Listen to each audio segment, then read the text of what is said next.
Join attendees from Shell, ExxonMobil, Chevron, Duke Energy, and 800 more energy UAV leaders at the second annual Energy Drone Coalition Summit in Houston, Texas on June 19th to the 21st. Visit EnergyDroneCoalition.com to learn more and get your ticket. Welcome to CommercialDrones.fm, the podcast that explores the commercial drone industry, the people who power it, and the concepts that drive it. I'm your host, Ian Smith. Hey everybody, Ian Smith here, and I am sitting in Redwood City at the HQ of Skydio with Adam Bree, the CEO and co-founder of the company. And welcome to the show, Adam. Thanks, Ian. Thanks for having me on. Thanks for having me at your office. It's a really cool spot, very aviation themed, kind of like a cool warehouse theme to it as well. Let's start off with your background. So tell us a little bit about yourself, about Adam, and your background and how you really kind of got into or chose drone technology and became the CEO of a company called Skydio. Yeah, so I've actually been building stuff that flies since I was a little kid. So I grew up flying radio-controlled airplanes, and I took it probably way too seriously. I actually traveled all around the country competing in aerobatic competitions. I did that with my dad. So the balsa wood with the heat shrink and the heat gun? Yeah, the whole thing. So I spent a disproportionate amount of time in my youth in the basement, sort of slaving over these things, putting them together, and then flying them as well. So I certainly didn't start doing it because I thought it was going to be a career. I mean, I just love stuff that flew. I love the technical challenge of putting them together. And then I also really grew to appreciate and love the challenge of learning how to control them and fly them. And that's kind of what got me interested in engineering. And then I was fortunate to just be going through engineering school around the time when it was first possible to take computers and sensors and put them essentially on RC airplanes and start to write software to make them do things autonomously. And that just was totally captivating and addicting to me. So I was a grad student at MIT starting in 2009. And really the goal of my master's project there was to do something that would be impossible for a human pilot to do, to build an autonomous system that could do things beyond the capability of the best human pilots. So the main output of that project was an airplane that could fly itself through a parking garage. I saw the insanely cool video about that. How long ago was that video released? So that video was 2012. Wow.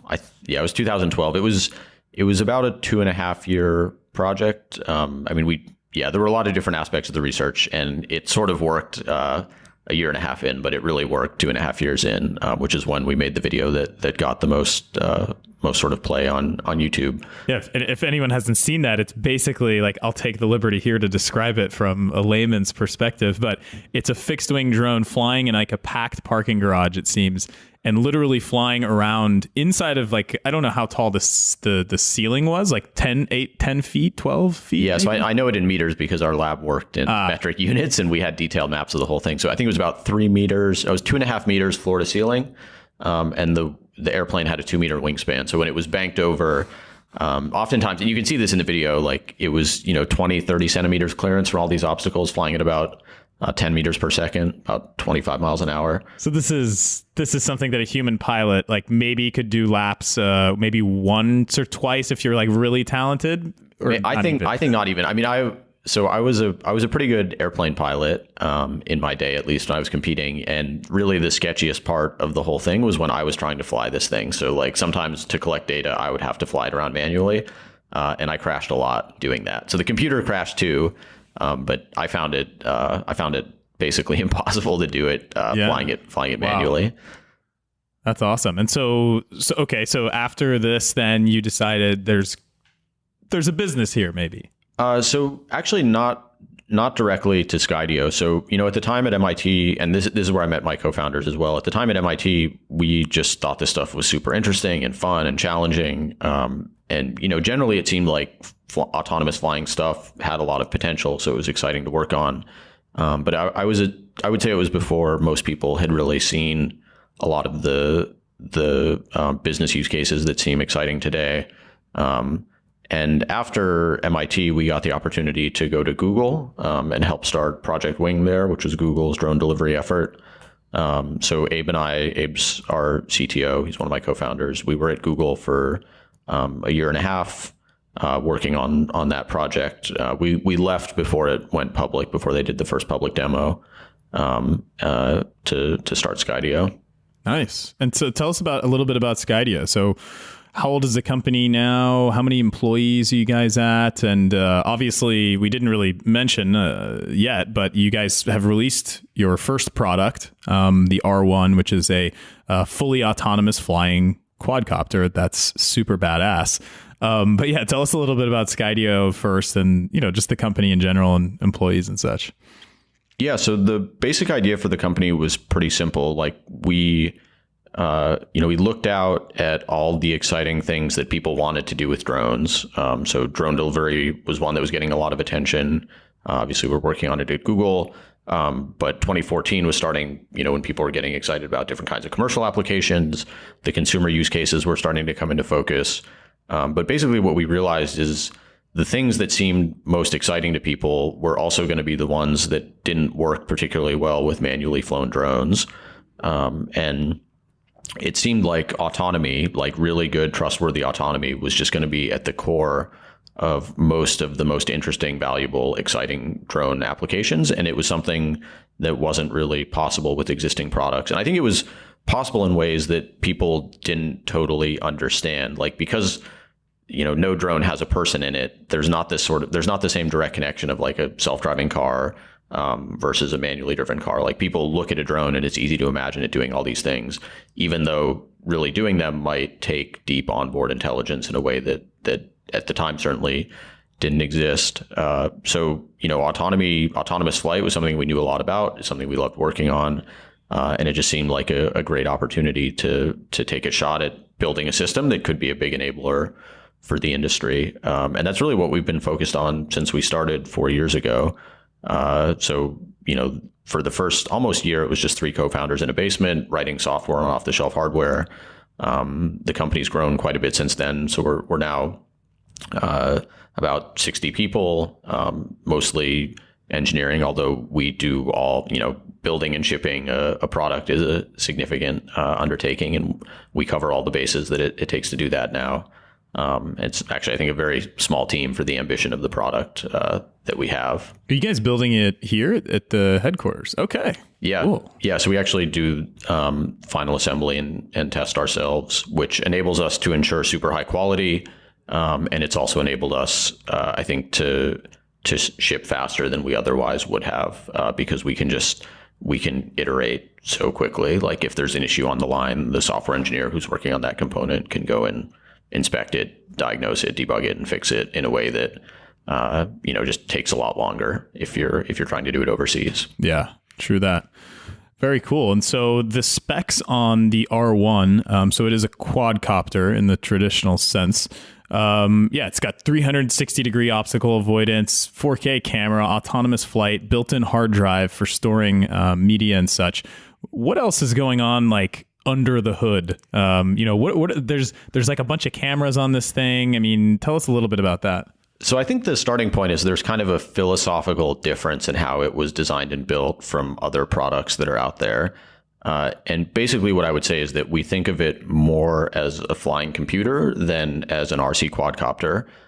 So I think most of what you can buy today still kind of has its roots in this radio-controlled quadcopter paradigm, really, which comes from RC helicopters and RC airplanes, which I think has some obvious and some subtle implications for the hardware and the software. So on our side with R1, thinking of it as a flying computer and something that you want to be fully autonomous, that means that you need omnidirectional sensing. Like, if you want to be able to trust it to fly itself and you want it to be able to fly in any direction, it needs to be able to see in every direction. I think that's just sort of like an obvious starting point, but it's not something, obvious to us, but I think it's not something that like exists out there otherwise today. And then you need a really powerful central computer. Those are sort of the backbones of all the computing devices that we use and benefit from on a daily basis. So the R1 is built around an NVIDIA TX1, which is a super powerful CPU, GPU combination. So the Jetson? Yeah. Okay. Yeah, it's part of the Jetson family. And that enables us to leverage, all the cutting edge frameworks in deep learning and computer vision, that are out there, and really build a super powerful flying autonomous system. So what about the R&D process then for the R1? How many years in the making was this before you guys actually, released it? What kind of challenges did you come across? I mean, like lessons learned. I'm sure there's so many of them, more than you can even list. But yeah, can you give us a little bit of color behind that, 3 co-founders in a garage kind of phase where you were just testing and iterating and at probably a super quick rate, just 24 hours a day?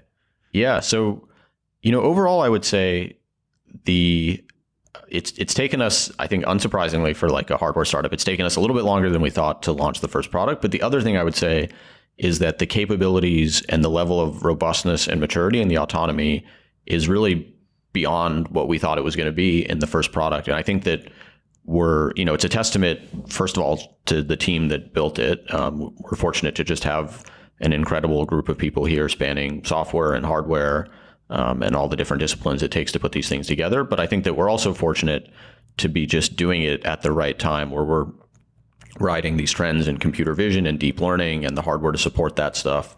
And I also think that there's this relatively new phenomena where historically most cutting edge robots are built in academic labs, where you have a couple of grad students usually, and I know because I used to be one of them, where you're sort of trying to manage this off-the-shelf hardware and hack it to get it to do what you want, but really you want to be focusing on the flight software and the algorithms. But in order to demonstrate the robot thing you're doing, you have to design and build the whole thing. And if it crashes, you spend a week fixing it. And it's really like pretty slow going. And at Skydio, we're fortunate to just have a world-class team of people across hardware and software and embedded infrastructure and like all the things that it takes to build one of these systems. And on the autonomy side, we have literally like world experts in 3D geometry, computer vision, deep learning, motion planning, control. And each of them is working towards the common goal of what the system is capable of. And the maturity and sophistication of each of those systems is sort of reinforces all the other ones as well. Like when you're doing really good motion planning and really good computer vision side by side, they both benefit each other.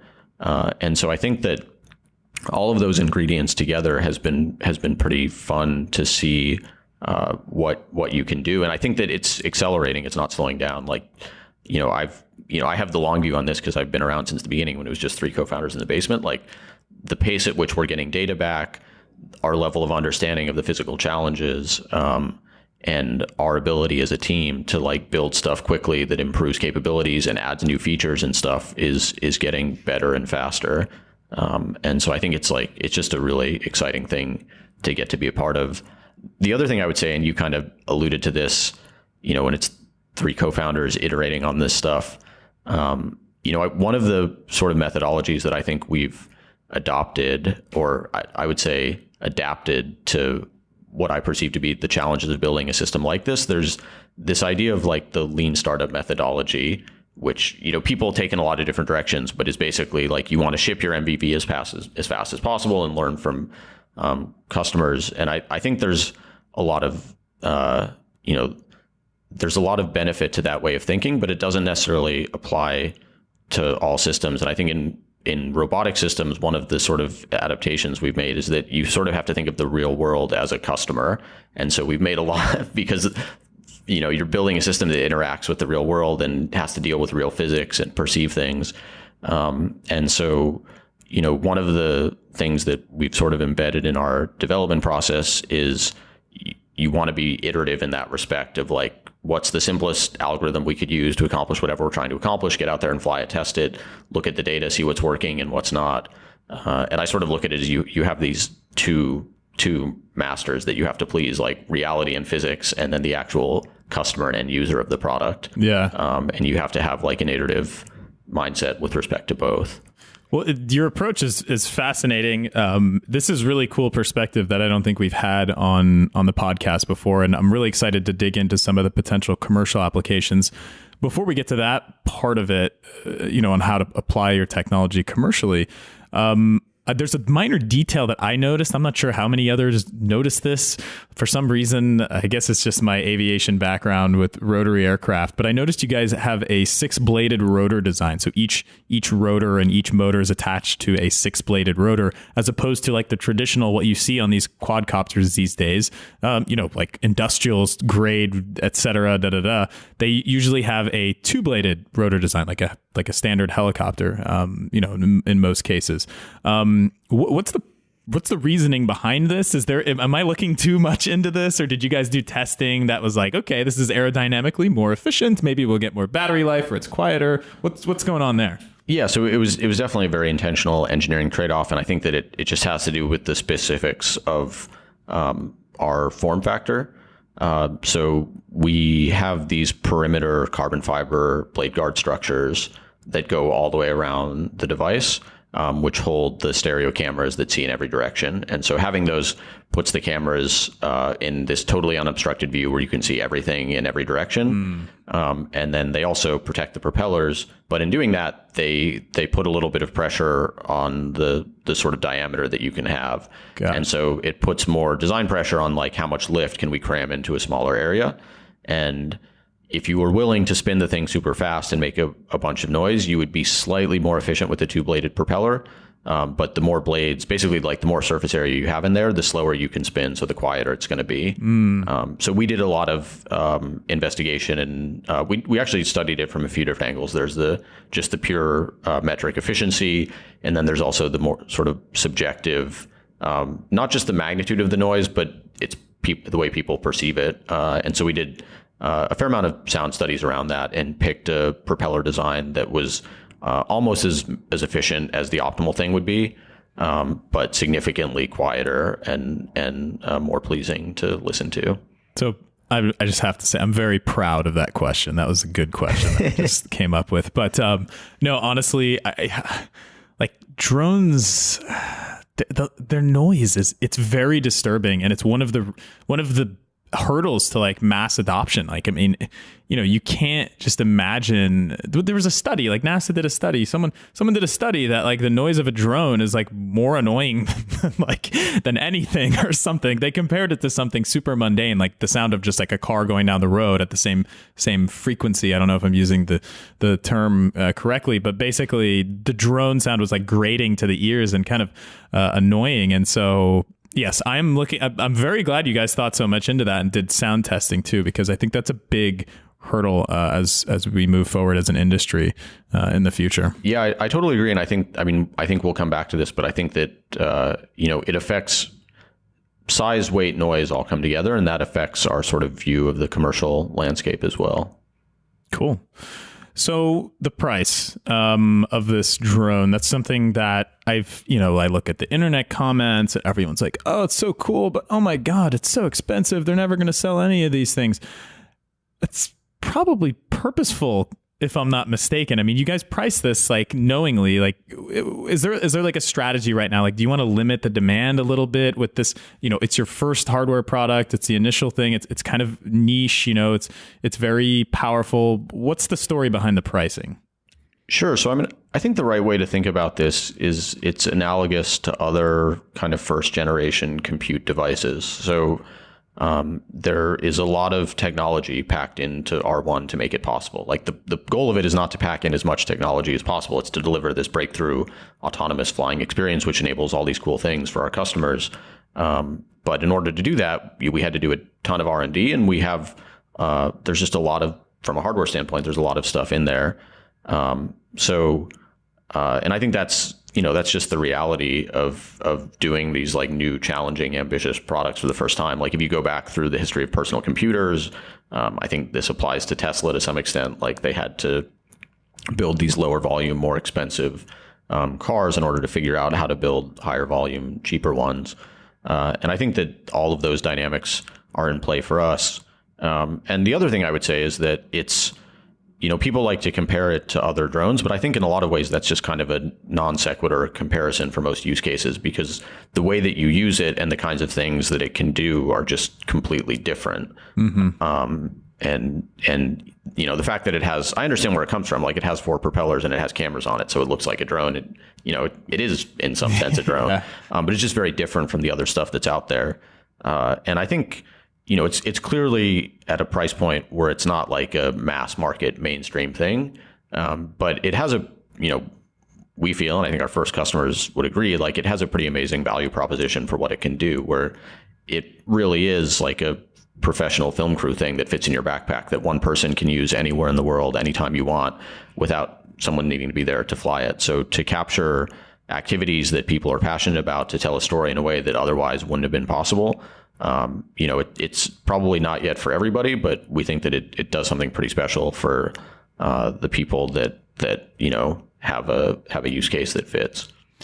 Speaking of you mentioned you have to think about the way people use it. So the interface with the drone, of course, is like the mobile app that you guys have. There's a software approach to this. And what was your feeling here? I mean, with this very highly autonomous aircraft that can, fly pretty much anywhere. What's the user experience? What's the approach of how I interact with one of these? And caveat here, I have not flown one yet, so I'm hoping before I leave, maybe I can, take one for a spin and try to crash it, as I see everyone try to do and fail miserably. Yeah, we definitely do that. But yeah, a little bit about the software approach and how you guys thought about that and what you see moving forward. Yeah, so a couple things about the software. I think the starting point for us in thinking through the whole user experience, which is most directly reflected in the mobile app, is that it should match our expectations of how we interact with our phones normally and other kinds of modern technology devices. So in particular for R1, we drew a lot of inspiration from just the camera app on your phone. And a major design goal is, like, if you're comfortable using the camera app on your phone, you should be comfortable using R1, which is only really possible with super advanced autonomy on board. Like, in a normal drone flying experience, you're basically responsible for everything. It looks like a cockpit. It's like, here's how fast you're going. Here's like the wind speed. Here's everything else around you. It's exposing all the information that the pilot needs to make decisions. For us, a lot more of that is taken care of by the onboard software. And so you can interact with it at a much higher level of abstraction of, like, here's where I want you to be. Here's how I want you to move relative to me. Here's what I want to look at. And then it does the rest. And then the other thing that I would say is that if you're not going to have somebody manually flying it, or at least that's not the dominant mode that the product is going to be used in, then it basically becomes a software defined experience. Like, the way the drone behaves, how it reacts to what's around it, how that information gets exposed to the user, is all done through software. And it's all very flexible depending on how that software is written and what the application needs are. And we think in the medium and long term, that's a really exciting thing, because there's the potential to just automate a lot of different kinds of things that people might want to do for different kinds of tasks through software. So we're going to get to I'm really excited to get to the commercial applications part, but that brings up one of the questions I wanted to ask. Since the drone is kind of like not exposing all this information, or at least the software, to the user, quote unquote, I'm not sure what to call them in this case, because this is going to be a regulatory question. Is this user the pilot of a drone? That if the drone flies itself, who's the pilot? Is it me? If like later on, is it Skydio? Is Skydio responsible if, like, my drone crashes into something or breaks a rule? Like, what's there's a lot of, and I'm sure this is it's a really tough question to truly answer, because we don't, as an industry, we don't really quite know completely yet. It does have parallels to the autonomous car industry and these kinds of things, self-driving cars. But what are your thoughts on this? How does this work? So the short-term answer to that is pretty simple, and it's basically the product has been designed with all the regulations in mind, and the user, the person who's holding the phone, is the pilot in command. And if you need to, you can take over manual control. You can tell it to stop what it's doing. You can move it around. You can land it. And in fact, the way that it flies and the use case basically ensure that it's always going to be within visual line of sight. And it also is not going to be flying high. It's unlikely to interfere with manned aircraft. So we think from a regulatory perspective, with R1, we're in like a very kind of safe place. And actually, pose fewer questions and risks and challenges than a lot of the things that are sort of most concerning about, the public safety risks of the way people sometimes use drones today, in particular interaction with manned aircraft. I think the medium and the long-term answer is potentially even better, which is that I think autonomy is potentially one of the keys of basically encouraging or enforcing responsible use. Like if the thing is flying itself, it's very easy to ensure that it's going to fly itself in a safe, reliable way. You can program the drone to kind of like not break any rules. Yeah, exactly. Our hope is that this can be one of the things over time that kind of opens up public perception around these things a little bit, that drones go from being, the unreliable thing that my neighbor uses to like spy on me to just these like trusted, elegant, intelligent flying machines that always do the right thing, and that are useful in whatever they're doing. So there does seem like, okay, as we move forward and this becomes more and more commercialized and more autonomous, and your technology matures and so does the rest of the industry, do you foresee maybe there's like some certification that you might have to run through from the like FAA or something that basically says like, okay, your system has certified that in this scenario, it does not do X, Y, Z, run into person's face or car or, hit tree or power line or something? Like, do you foresee certification as like kind of I wouldn't even say it's like a challenge. I think it's going to be a milestone maybe for a company like you guys. Yeah, I think it's a milestone, and I think it's an opportunity for us and really for the industry as a whole. I think it probably is likely that things like that will exist at some point. It's a challenging thing to codify in some cases. But the initial steps that we've seen the FAA take, I think have been pretty positive. And basically what I would say, and I think that my sense based on what they've done is that they're thinking this way too, is that you want it to be based on data, and you want it to be based on sort of like quantifiable tests that can be done. Like I think the wrong way to go about it would be to try to certify the software a priori based on sort of static checking and things like that, because it takes incredibly complex software systems to deliver like trustworthy autonomous flight. And I think that you're much better off certifying based on the outputs of that system, like how it behaves in different scenarios, what it's capable of, can it meet certain criteria, than trying to certify it from the inside out. But I think that they get that. And I think there's a pretty close analogy to self-driving cars there as well.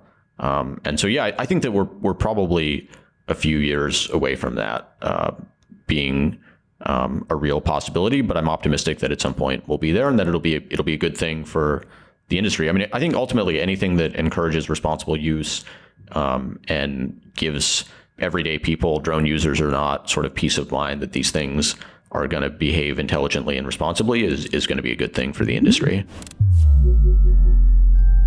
This episode of Commercial Drones FM is brought to you by FLIR.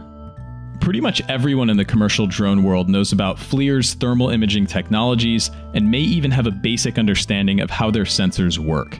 At Commercial Drones FM, we think this technology is deserving of the spotlight to reveal some of the incredible things thermal imaging drones can accomplish.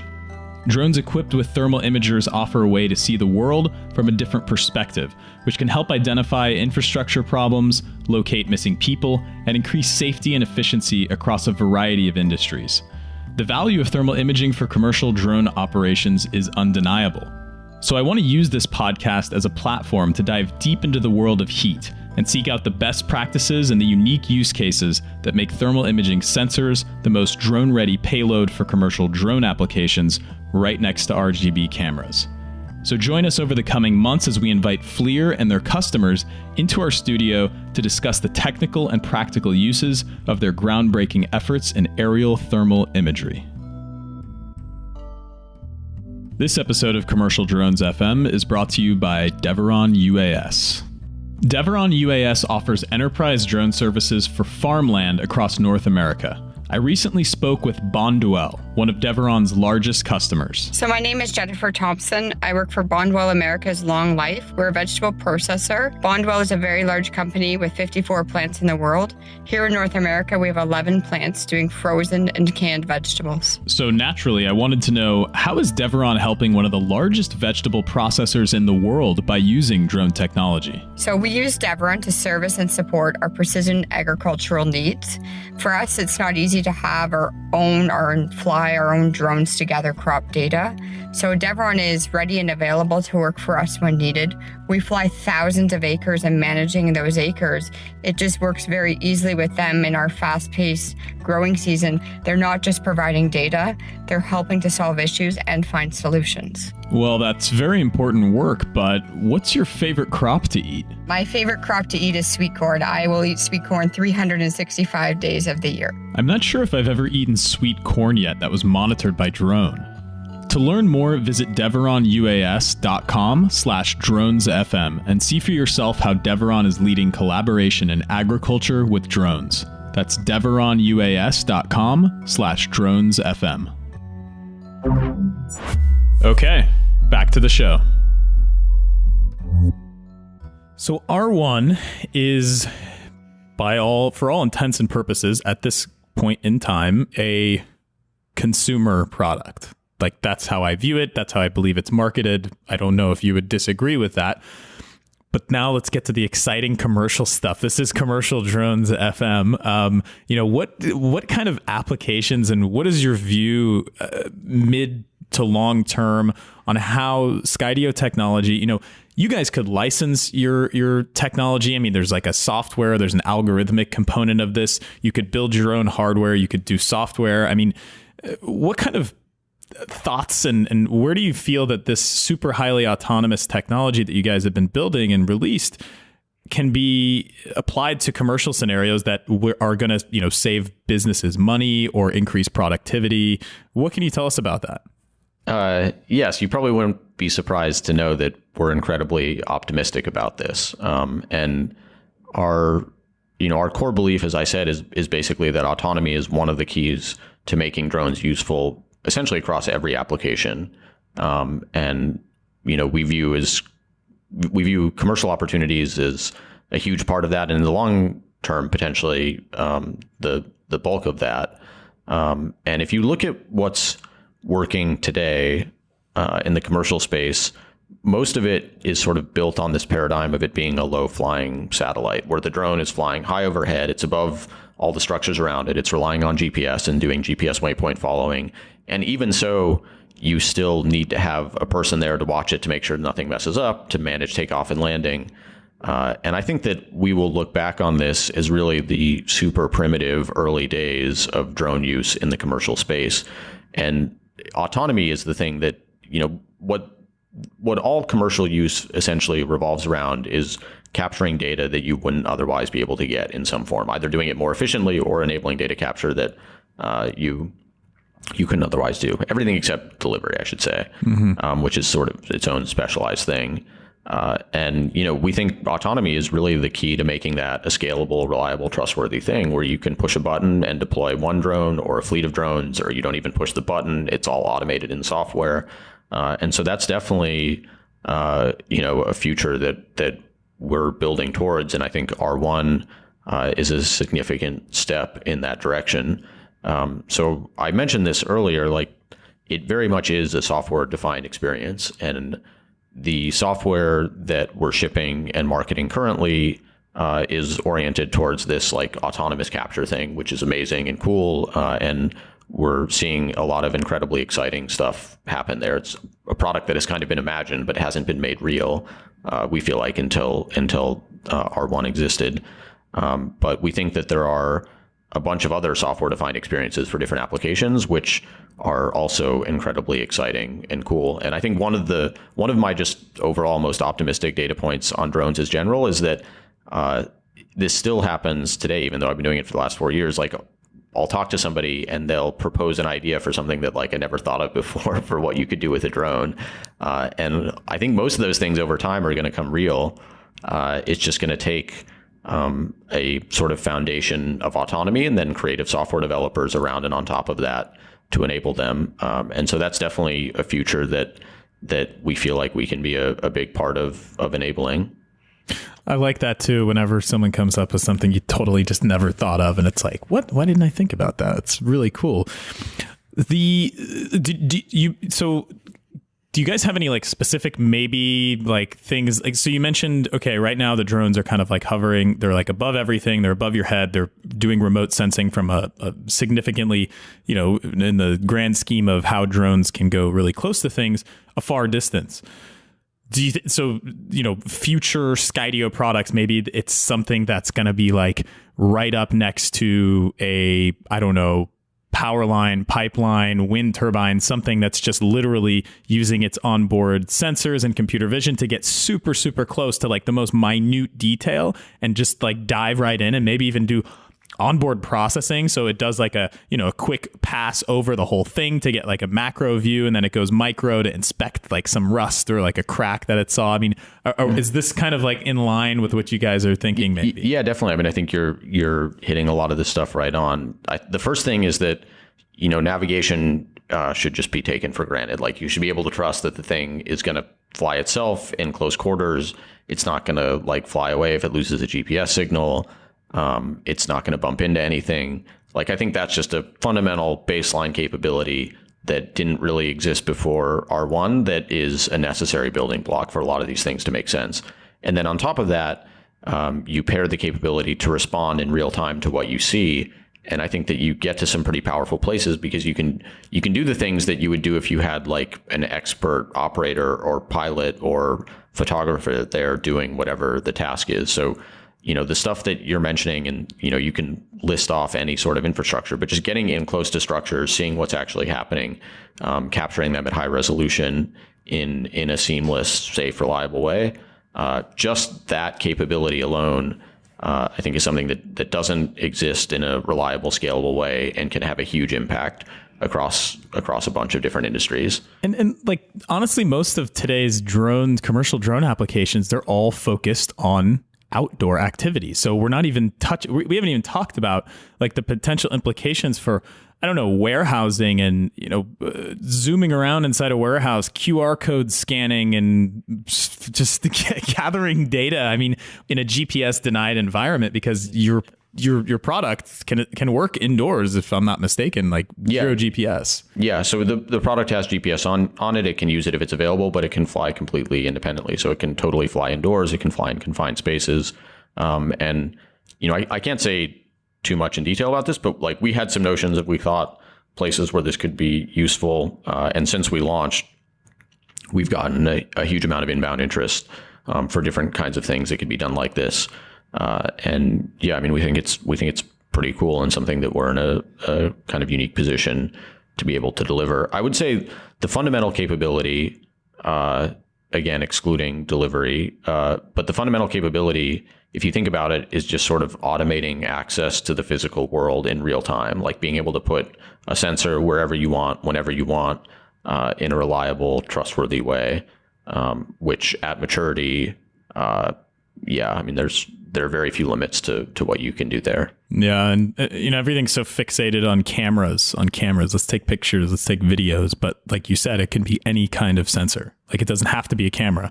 That's one of the things, I mean, in the past 5 years I've been in drones, or I don't even know how long it's been now, but it's just camera. So really excited. Drone delivery is cool because it's not just like using a camera to do something. It's like moving something from point A to point B. And yeah, I mean, I would even say that is like some form of automating access to the physical world. Like, it's basically you can move things around programmatically in reality using software. Like, that's what drones enable. So are you guys planning on potentially opening up some type of SDK or way that maybe I'm a developer listening to this podcast, or I'm another company, this technology sounds super interesting and I can build on top of it potentially? What are your plans as far as a Skydio R1 or just any future product as a platform? So I think it's almost just a no-brainer because there's so many different cool things that you can do with it. There's just no way that, us or any one company is going to do a good job building all of them. And at the same time, there's a fundamental core set of capabilities that are useful to all of them, like the ability to fly yourself, not run into obstacles, be able to like do real-time perception on what you see. Like these things are broadly useful. They're useful for filming a football game, and they're also useful for inspecting a wind turbine. And so I think it sort of screams out platform kind of dynamics. And so easy question.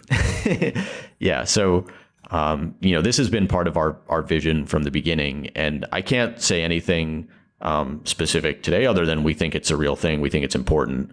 The other thing I would say around that, though, which has also informed our strategy, is that we think it's important to have a product that stands on its own, even without, applications or whatever running on top. I think most successful platforms have that attribute where, it might only be realizing some percentage of its potential, but it can do useful, cool things for some users on its own.